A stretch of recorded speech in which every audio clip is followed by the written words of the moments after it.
فلسطین اور اسرائیل کے ایشو پہ پاکستانی میڈیا پہ ایک شرمناک قسم کی بحث چل رہی ہے اور سوشل میڈیا پہ لوگ سوال کر رہے ہیں کہ ہمیں اس معاملے پہ کیا سٹانس لینا چاہیے، آیا کہ ہمیں نیوٹرل رہنا چاہیے یا کیا موقف اختیار کرنا چاہیے۔ لوگوں کو اس معاملے میں کلیئرٹی ہونی چاہیے۔ یہ رشیا اور یوکرین کی کنفلکٹ نہیں ہو رہی، یہ جو مسئلہ ہے یہ ظالم کا اور مظلوم کا ہے، یہ اگریسر کا اور اگریسٹ کا ہے۔ یہ جو مسئلہ ہے یہ اوکوپائر اور اوکوپائڈ کا ہے۔ وہاں جو موجود یہودی افواج ہیں انہوں نے عرب کے مسلمانوں پہ اور فلسطین کے مسلمانوں پہ جو عرب سپیکنگ ہے ان کی زمینوں پر، جائیدادوں پر غاصبانہ قبضہ کیا گیا ہے۔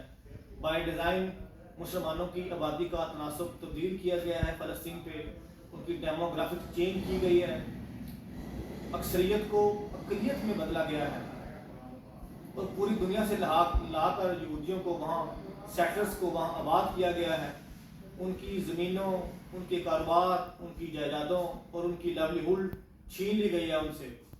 اور پاکستان جو ہے وہ او آئی سی کا بانی رکن ہے اور او آئی سی کی بنیاد جب رکھی گئی تھی تو تب یہ ایشو سب سے زیادہ ہائی لائٹ تھا کہ مسجد اقصیٰ کو آگ لگائی گئی ہے، اس کی بنیاد پہ ہی او آئی سی کی بنیاد رکھی گئی ہے۔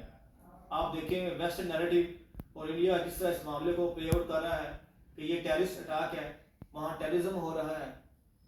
ہم آپ کو یہاں بتاتے چلیں کہ آپ یونائٹڈ نیشن کا ہیومن رائٹ کا آرٹیکل پڑھیں، اس کی ریزولوشن 3314 وہ آپ اگر سرچ کر کے پڑھیں، وہاں جب آپ اگریسر کی ڈیفینیشن پڑھیں گے تو آپ کو پتہ چلے گا کہ ہر معاملے پہ فلسطینیوں کا وہاں حق ہے، وہ حق پر ہے۔